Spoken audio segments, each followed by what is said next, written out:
Thiruvananthapuram corporation തന്നെയാണ് ഇപ്പോഴും ശ്രദ്ധാകേന്ദ്രം. അവിടെ NDAയും LDFും തമ്മിലുള്ള വലിയ പോരാട്ടം. 13ഇടത്ത് BJP 13ഇടത്ത് തിരുവനന്തപുരം കോർപ്പറേഷൻ ലീഡ് നേടിയിരിക്കുകയാണ്. BJP അങ്ങനെ നേരിയ ലീഡ് LDFിനേക്കാൾ തിരുവനന്തപുരം കോർപ്പറേഷനിൽ ഇപ്പോൾ BJPക്ക് ഉണ്ട് എന്നുള്ളതാണ്. ഇത് ലീഡ് എന്ന് പറയുമ്പോൾ വിജയിക്കുകയാണ് അല്ലെ, സ്ഥാനാർത്ഥികൾ വിജയിച്ചു എന്ന് തന്നെ പറയാം. 14ഇടത്താണ് ഇപ്പോൾ അല്ലെ, 14ഇടത്ത് NDA അതായത് BJP മുന്നണിയാണ് 14ഇടത്ത് തിരുവനന്തപുരം കോർപ്പറേഷനിൽ. അങ്ങനെ തിരുവനന്തപുരം കോർപ്പറേഷനിൽ BJPയും LDFും തമ്മിലുള്ള വലിയ രീതിയിലുള്ള ഇഞ്ചോടിഞ്ച് പോരാട്ടം നടക്കുന്നു. UDF 3ാം സ്ഥാനത്ത് തന്നെയാണ്, പ്രതീക്ഷിച്ചതാണ് അത്.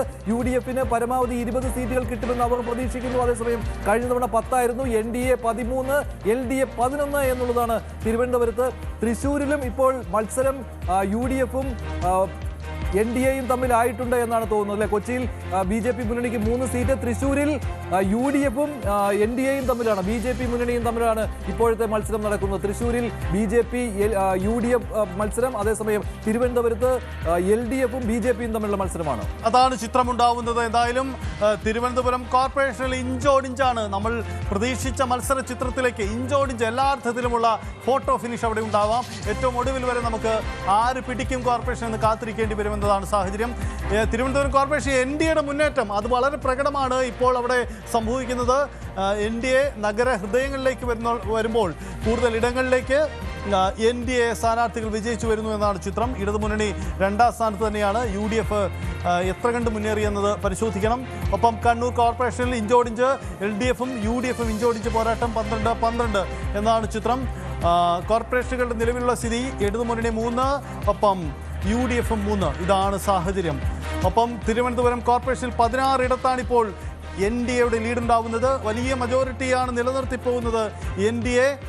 കൊച്ചി കോർപ്പറേഷനിൽ UDFിനാണ് ലീഡ്, 20-16 എന്ന ചിത്രമുണ്ടാവുന്നു. തൃശ്ശൂരിൽ UDFിനാണ് ലീഡ്, 17-13 എന്ന ചിത്രം.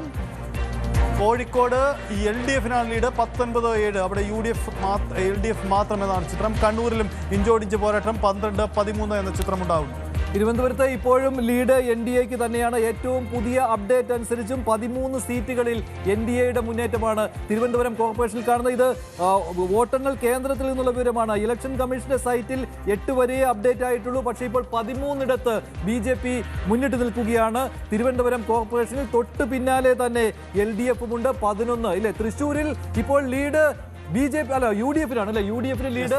2ാമത് നിൽക്കുന്നത് BJP ആണ്. തൃശ്ശൂരിൽ BJPയും UDFും തമ്മിലുള്ള മത്സരമാണ്.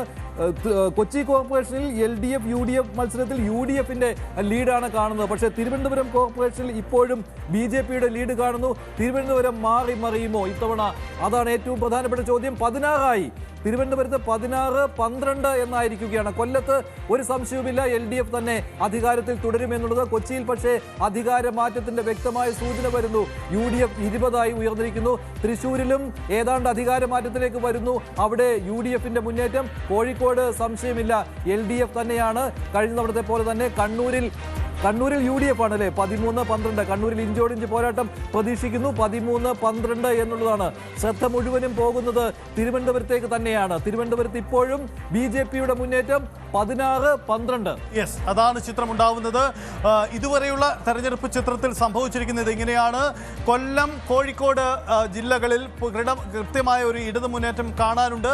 തിരുവനന്തപുരത്ത് അതേസമയം ഇഞ്ചോടിഞ്ചാണ്. കോർപ്പറേഷനിൽ സംഭവിച്ചത് NDAയും CPM LDFും ഇഞ്ചോടിഞ്ച് പോരാട്ടം. NDA തന്നെ മുന്നിൽ തന്നെ നിൽക്കുന്നു. എറണാകുളത്തേക്ക് വരുമ്പോൾ എറണാകുളത്ത് UDFിന്റെ തിരിച്ചുവരവ് സംഭവിക്കുന്നു.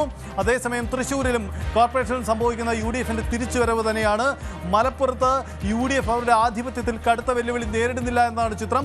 മറ്റു ജില്ലകൾ അപ്ഡേറ്റ് ആവാനുണ്ട്. എന്തായാലും 2 ജില്ലകളിൽ വ്യക്തമായ ആധിപത്യം അത് കൊല്ലത്തും കോഴിക്കോടും ഇടതുമുന്നണി നിലനിർത്തുന്നു. പാലക്കാടെയും ചിത്രം അങ്ങനെ തന്നെയെന്ന് വേണം മനസ്സിലാക്കാൻ. പക്ഷേ പാലക്കാട് നഗരസഭയിൽ NDA തന്നെ അവിടെ ഭരണമാറ്റത്തിന്റെ സൂചനകളില്ല എന്നതാണ് സാഹചര്യം. ഇതാണ് ഏറ്റവും പുതിയ വിവരം. കൽപ്പറ്റ നഗരസഭയിൽ BJP അക്കൗണ്ട് തുറന്നു എന്നുള്ളതാണ് അല്ലെ. കോഴിക്കോട് LDFിന്റെ മുന്നേറ്റം എന്നുള്ളതാണ്. ചെങ്ങന്നൂരിൽ NDA, ചെങ്ങന്നൂർ നഗരസഭയിൽ NDAയുടെ മുന്നേറ്റം. കണ്ണൂരിൽ LDF UDF പൊരിഞ്ഞ പോരാട്ടം കണ്ണൂർ കോർപ്പറേഷനിലേക്ക്. അതേസമയം കോർപ്പറേഷനുകളിൽ മുന്നിട്ട് നിൽക്കുന്നത് LDF ആണെങ്കിൽ പോലും തിരുവനന്തപുരത്ത് ഇപ്പോൾ 16 സീറ്റുകളിൽ BJPയുടെ ലീഡാണ്. LDF 12 സീറ്റുകളായി. കൊല്ലത്ത് 29 സീറ്റുകളിൽ LDF UDFിന് 9 ആണ്. കൊച്ചിയിൽ ഇപ്പോൾ LDF ലീഡ് നേടി. കൊച്ചിയിൽ കൊച്ചിയിൽ വലിയ മാറ്റം. LDFന്റെ ലീഡ് കൊച്ചി കോർപ്പറേഷനിൽ. തൃശൂർ കോർപ്പറേഷനിൽ UDFന്റെ ലീഡ് ഇപ്പോഴും തുടരുന്നു. 17ആയി ഉയർന്നിരിക്കുകയാണ്. തിരുവനന്തപുരത്ത് ഇപ്പോഴും NDAയുടെ ലീഡ് വരുന്നു. കേരളത്തിന്റെ പൊതുചിത്രം നോക്കുകയാണെങ്കിൽ മുനിസിപ്പാലിറ്റികളിൽ ഏകദേശം തുല്യമായി വന്നിരിക്കുകയാണ്. 38-34 എന്നുള്ളതാണ് അല്ലെ? അതാണ് ചിത്രം ഉണ്ടായിരിക്കുന്നത്. എന്തായാലും സംസ്ഥാനത്തിന്റെ പൊതുചിത്രം വ്യക്തമാവണം. അല്പം കൂടി 2 ജില്ലകളിൽ ഇടത് ആധിപത്യമുണ്ട്. പക്ഷേ മറ്റ് UDFന്റെ ശക്തി മേഖലകളിലേക്ക് അവരുടെ തിരിച്ചുവരവിന്റെ സൂചനയുണ്ട്. തുടക്കത്തിൽ നമ്മൾ പരാമർശിച്ചതാണ് മധ്യകേരളം നിർണായകമാണ് എന്നത്. ആ മധ്യകേരളത്തിലെ ജില്ലകളിൽ അത്തരം ചില സൂചനകൾ ഉണ്ടോ എന്നതാണ് പ്രകടമാവുന്ന കാര്യം. ജില്ലാ പഞ്ചായത്തിൽ UDFന്റെ തിരിച്ചുവരവ് കോട്ടയത്ത് പ്രകടമാണ്. ഒപ്പം കൊച്ചിയിലും ഒപ്പം കോഴിക്കോടും പത്തനംതിട്ടയിലും ഇടുക്കിയിലും സമാനമായ നീക്കം എന്നതാണ് നിലവിലെ സൂചനകൾ നൽകുന്നത്. ജില്ലാ പഞ്ചായത്തുകളുടെ ചിത്രം അപ്ഡേറ്റ് ആവാൻ ഇനിയും നമുക്ക് കാത്തിരിക്കണം. പക്ഷേ മറ്റ് തദ്ദേശ സ്ഥാപനങ്ങൾ വേഗത്തിൽ അപ്ഡേറ്റ് ആവുന്നു എന്നതാണ് നിലവിലെ സാഹചര്യം. തിരുവനന്തപുരത്തെ ചിത്രം NDA തന്നെ ലീഡ്. 16 NDA, 12 ഇടതുമുന്നണി എന്നതാണ് ചിത്രം. കൊല്ലത്ത് 29-8 അതാണ് LDFും UDFും. കൊച്ചിയിൽ 21-14 ഇടതുമുന്നണി ലീഡ് തിരികെ പിടിച്ചു കൊച്ചിയിൽ എന്നതാണ് ചിത്രം. തൃശ്ശൂരിൽ 13-17 അവിടെ UDFിനാണ് ലീഡ്. കോഴിക്കോട് 19-7 അത് ഇടതുമുന്നണിയാണ് ലീഡ്.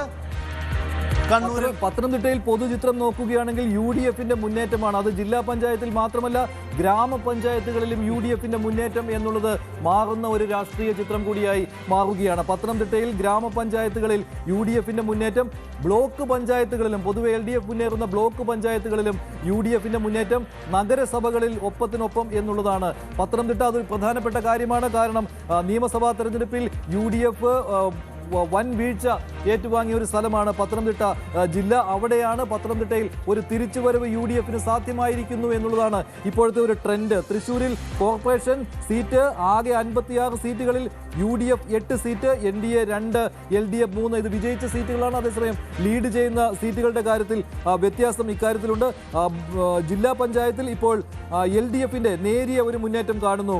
തൃശ്ശൂരിൽ മുനിസിപ്പാലിറ്റികളിൽ ആകെ 7 2 UDF ലീഡ് ചെയ്യുന്നു, 1 LDF ലീഡ് ചെയ്യുന്നു എന്നുള്ളതാണ്. എന്തായാലും തൃശ്ശൂർ കോർപ്പറേഷൻ പ്രധാനമാണ്.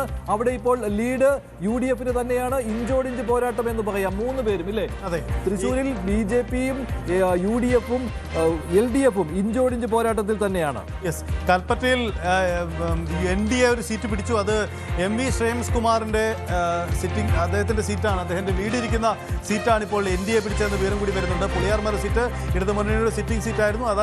അതാണിപ്പോൾ വയനാട് ജില്ലയിൽ കൽപ്പറ്റ നഗരസഭയിൽ BJP പിടിച്ചത് എന്ന പ്രത്യേകതയുണ്ട്. ഒരുപക്ഷെ വലിയ ചർച്ചകൾക്കൊക്കെ ഇടവയ്ക്കാൻ സാധ്യതയുള്ളതാണത്.